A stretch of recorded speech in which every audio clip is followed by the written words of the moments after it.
दोस्तों, कुछ दिन पहले मेरे क्लिनिक में एक पेशेंट आई, लगभग 40 इयर्स की, और उसके गले में एक सूजन थी। जब मैंने उनका पूछा कि ये गांठ कब से है, तो वो कहने लगे कि लगभग 5-6 साल से मुझे ये गांठ है, लेकिन पहले बिल्कुल दर्द नहीं होता था और काफ़ी छोटी थी पहले, फिर धीरे धीरे बढ़ने लग गई।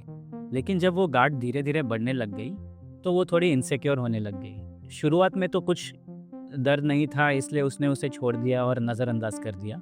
लेकिन जब वो बढ़ने लग गई, तो काफ़ी उभर के आने लग गई, बाहर से दिखने लग गई। तो वो कहने लग गई कि वो टीचर थी, इसलिए काफ़ी सारे स्टूडेंट्स उसका चेहरा या उसके आवाज़ की इधर ध्यान देना छोड़ के उसके गले के सूजन की इधर ध्यान देने लग गए। तब उसे काफ़ी इनसिक्योर फील होता था। मैंने उसे पूछा कि अगर 5-6 साल से अगर ये गांठ है, तो कोई ट्रीटमेंट क्यों नहीं ली? तब उसने कहा कि हाँ, गई तो थी काफ़ी सारे डॉक्टर के पास, लेकिन जहाँ पर भी जाती थी उन्होंने कहा कि इसको तो सर्जरी करके निकालना पड़ेगा, और सर्जरी से वो काफ़ी डरती थी। मैंने उससे पूछा कि सर्जरी है तो उसमें क्या है? सर्जरी से इतना डरना क्यों? तब वो बोली कि मुझे स्कार से डर लगता है, क्योंकि मैं टीचर हूँ और सभी स्टूडेंट्स फिर स्कार के इधर देखें। फिर काफ़ी सारे डॉक्टर विजिट्स, काफ़ी सारे इन्वेस्टिगेशंस के बाद उसे समझा कि उसे थायराइड नोड्यूल है। तब उसने इंटरनेट पे सर्च करना चालू किया, देखने के लिए कि कोई अल्टरनेटिव ट्रीटमेंट्स अवेलेबल है या नहीं।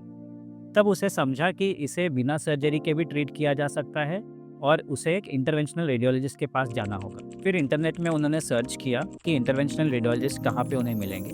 तब वो मेरे क्लिनिक में आए। मैं हूँ डॉक्टर आशीष सरोदे, एक वैस्कुलर एंड इंटरवेंशनल रेडियोलॉजिस्ट। एक इंटरवेंशनल रेडियोलॉजिस्ट काफ़ी सारे बीमारियों को ट्रीट करता है, जो एक मिनिमली इन्वेसिव टेक्निक से करते हैं, यानी इमेज गाइडेंस में एक सुई या फिर तार के द्वारा हम काफ़ी सारे ट्रीटमेंट्स करते हैं, जिससे कोई स्कार नहीं होता या फिर कोई चीरफाड़ नहीं होती। तो आज मैं आपको बताऊंगा कि एक इंटरवेंशनल रेडियोलॉजिस्ट थायराइड नोड्यूल का ट्रीटमेंट बिना सर्जरी या बिना चीरफाड़ के कैसे करता है। देखिए, ट्रेडिशनली थायराइड नोड्यूल का ट्रीटमेंट सर्जरी ही होता था। जिन्हें भी थायराइड नोड्यूल से दिक्कत होती थी, उन्हें सर्जरी करके निकाला जाता था। लेकिन सर्जरी में सिर्फ थायराइड नोड्यूल निकालना इतना पॉसिबल नहीं होता था सभी के लिए, इसलिए उस साइड का थायराइड ग्लैंड भी निकालना पड़ता था। इससे क्या होता है कि अगर थायराइड आधा ग्लैंड निकाल दिया गया, तो फिर लाइफ लॉन्ग उन्हें थायराइड की टैबलेट्स या सप्लीमेंट लेने की ज़रूरत पड़ती थी। प्लस कभी कभी काफ़ी बड़ा स्कार आ जाता था, इसलिए लोग इस सर्जरी से काफ़ी डरते थे।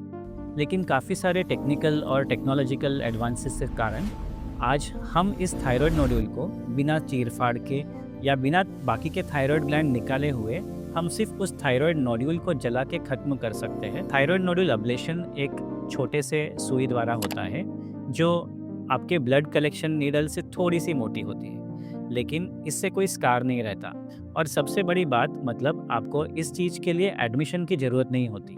इस ट्रीटमेंट में सिर्फ थायराइड नोड्यूल को जला के ख़त्म करते हैं और बाकी का थायराइड अनअफेक्टेड होता है। ये इतनी मिनिमली इन्वेसिव ट्रीटमेंट है कि लगभग 2 या 3 घंटे के बाद आप घर वापस जा सकते हैं और अपना नॉर्मल रूटीन फॉलो कर सकते हैं। इसका मतलब ये है कि जो सर्जरी के लिए 3 या 4 दिन का एडमिशन स्टे लगता था, वो अभी थायराइड नोडल अब्लेशन के कारण सिर्फ 5 या 6 घंटे का हो गया। इस प्रोसीजर के सर्जरी के मुकाबले काफ़ी सारे एडवांटेजेस हैं। सबसे इम्पॉर्टेंट एडवांटेज है कि इस प्रोसीजर में आपके वॉइस में कोई बदल नहीं आता। अगर आ भी गया तो फिर वो टेम्पररी 2 या 3 घंटे के लिए रहता है। लेकिन सर्जरी में इस कॉम्प्लिकेशन का रेट लगभग 8 to 13% रहता है, और बहुत सारे बार आपका वॉइस चेंज परमानेंट हो जाता है। इसलिए थायराइड नोड्यूल अब्लेशन एक काफ़ी सेफ प्रोसीजर है एज़ कम्पेयर टू सर्जरी। आज मैं आपको बताऊंगा कि थायराइड नोड्यूल अब्लेशन कैसे करते हैं। सबसे पहले हम इन्वेस्टिगेट करते हैं और कंफर्म करते हैं कि वो गांठ में कोई कैंसर नहीं है। इसका मतलब हम उनका FNAC टेस्ट करते हैं, जिसमें अगर ये प्रूव हो जाता है कि वो नोड्यूल एकदम बिनाइन नोड्यूल है, तभी हम उन्हें थायराइड नोड्यूल अब्लेशन ऑफर करते हैं। अगर वो कोई कैंसर या फिर एटिपिकल सेल्स ऐसा कुछ रिपोर्ट में आता है, तो हम उन्हें कहते हैं कि इसे सर्जिकली निकालना ही अच्छा है। तो अगर इस नोड्यूल में पूरा का पूरा रिपोर्ट बिनाइन आता है, तो हम थायराइड नोड्यूल अब्लेशन के लिए इसे पोस्ट करते हैं। रूटीन सारे ब्लड इन्वेस्टिगेशंस करने के बाद हम उन्हें सर्जरी के लिए पोस्ट करते हैं।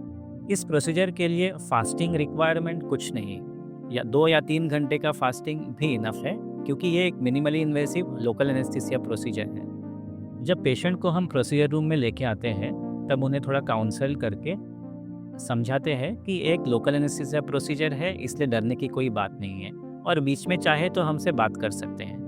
फिर प्रिसाइजली अल्ट्रासाउंड गाइडेंस से हम लोकल एनेस्थीसिया देते हैं और फिर बाद में उस नोड्यूल के इर्द गिर्द हम एक फ्लूइड का बेड बना देते हैं ताकि अब्लेशन के हीट से आजू बाजू के टिश्यूज़ को कोई डैमेज ना हो। फिर हम हमारे माइक्रोवेव एंटीना या रेडियो फ्रीक्वेंसी प्रोब से हम उस नोड्यूल के 1-1 सेंटीमीटर को हम जला के ख़त्म कर देते हैं अल्ट्रासाउंड गाइडेंस में। इससे हमें यह भी समझता है कि कौन सा भाग रह गया है और उसे प्रिसाइजली टारगेट करके हम जला सकते हैं। जब प्रोसीजर कंप्लीट हो जाता है तब हम उन्हें एक रिकवरी रूम में ले जाते हैं। वहाँ पे वो 1 या 2 घंटा रेस्ट करते हैं और उसके बाद में वो घर जा सकते हैं और घर जाके वो अपना नॉर्मल रूटीन कर सकते हैं।